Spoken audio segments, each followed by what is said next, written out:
It's my feel-good breakfast show. And a very warm welcome back on this Tuesday morning. This is your feel-good breakfast show, Expresso on SABC3. Tani Vita, Dr. Darren Green on the same couch. When does that happen? Only on special mornings like this. We're talking about men's health this morning, of course, at the beginning of November, or Movember as it's more popularly known. We're trying to create awareness around issues regarding men's health. We've also got Peter on the line who's calling us from Mossel Bay. Good morning, Peter. Good morning. Good morning to Kat and Dr. Green and Evita. I would like, my question is, I've got a very low sex drive, and, you know, I've been to doctors and they said there's nothing wrong with my health, but the problem is, you know, I've tried everything. I've drank tablets, you know, that helps with the sex drive, but it's just a short-term solution, and I haven't got money to have that rectified. What can a person do? Thank you very much, Peter, for that question. Dr. Darren. So the topic of libido or sex drive is a very big and complex topic. It has many factors that affect you know, the level at which we function and how that level changes. Testosterone is merely one component of it, as I mentioned, as the testosterone levels can decrease. Yes. It's one of the main chemical substances involved that give you your sex drive. Things as simple as sleeping too little can take away your sex drive. Things like stress and distraction and unresolved conflict in your life can give you problems with your sex drive. So there are many different things, and I think at his age, which is high 50s, certainly that could be something that could be looked at together with someone that looks at his emotional well-being, his biological well-being, and his social well-being. Yeah, and I can suggest one thing. Join the ANC. How does that help?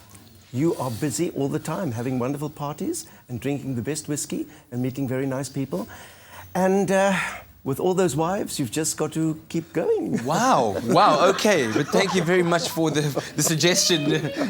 Hopefully it works. But Dr. Darren Green, I wanted to touch on this a little bit. You were talking about your kind of role at home. It's not really defined by the societal norm as such. You love cooking. Your wife loves the fact that you love cooking. In fact, it makes you feel like more of a man in her eyes as well, the fact that you do cook. So how do young men, especially while they're growing up, start developing those definitions in their minds or in their heads about what it means to be a man, other than what we know to be brute strength or the physicality that makes you a man? Yeah, being that first-team rugby player, being someone that can only do butch things that require a lot of strength, physical strength, is that the only way of you defining purpose in your life? And I think if you can find something where you feel meaningful and are making a contribution to your community, to your household, and more immediately your family specifically, I think that's enough to really elevate your sense of belonging in the home, and also, you know, your contribution to humanity in the greater sense. So find something that you can do that you're making a meaningful contribution, and that could be a hobby, it could be anything. That gives you purpose. Should men celebrate their feminine side as well? Very much so. No. How about that? How about that? Most definitely. And I wanted to talk about the fact that, especially when it comes to retirement, men's, you know, other than just natural aging, also health problems come in at that time. What can men do during retirement to maintain their health? Yeah, so I think, you know, your brain needs stimulation. And a lot of people, they develop dementia even because they're used to stimulating the cells and being really busy and active at work. And then they stop doing a thing that they've been good at for the past 40 years. And suddenly they feel, I've lost my sense of purpose. I no longer belong to a team or a workplace where I was part of a workforce with that sense of belonging. And that then leads, obviously, to the mood changes and so forth. But, you know, if you don't use it, you're going to lose it. And the same applies to your brain cells, the same applies to your muscles. Yes. What they can do is incorporate things like resistance training into their training, not just walking and running, for example. But actually, to maintain strength and muscle mass, they need to incorporate resistance training. I'm glad you touched on that. We've got a caller on the line right now, Eddie, calling us from Cape Town. Good morning, Eddie. Good morning. Thank you very much for your call. What is your question? Question would be, the last 5 months or so, you could say that energy levels, feeling lethargic, and yeah, just basically, you know, that spice of life one had and used to have is no more there. So I just thought maybe there's something relevant to the topic. How old are you right now, Eddie, if I may ask? 43. 43 years old, so just struggling with feeling tired and just not having that zest. Yes, so there are medical reasons why people feel fatigued, tired, exhausted. We all do at times. Things as simple as an iron level, not getting enough iron in your system, raisins, meat, whatever. spinach.